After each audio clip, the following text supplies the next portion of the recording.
ఒక్క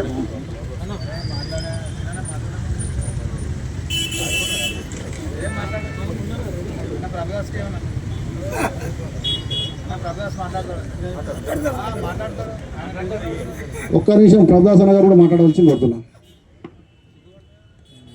అందరికీ నమస్కారము. ఈరోజు మన మాజీ ముఖ్యమంత్రి గత 10 ఏళ్ళు తెలంగాణను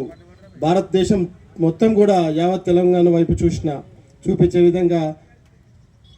ప్రభుత్వాన్ని పాలించిన మహానాయకుని పుట్టినరోజు సందర్భంగా ఈ ఏర్పాటు చేసిన అమాల్సీన్ అన్న గారికి మరియు ముఖ్య అతిథిగా విచ్చేసిన అన్న బండారు లక్ష్మణ్ అన్న గారికి మరియు నా తోటి మాజీ కార్పొరేటర్ దేవేంద్ర అన్న గారికి, శ్రీనివాస్ రెడ్డి గారికి, మరియు రాంబాబు కార్మిక నాయకుడు రాంబాబు గారికి, మారన్న గారికి, మరి మిగతా నాయకులందరికీ కూడా, వేదిక మీద ఉన్న నాయకులకు, ముందున్న నాయకులకు కూడా నా యొక్క నమస్కారం తెలియజేస్తూ, ప్రపంచం మొత్తం కూడా తెలంగాణ వైపు చూసి గత 10 ఏళ్లలో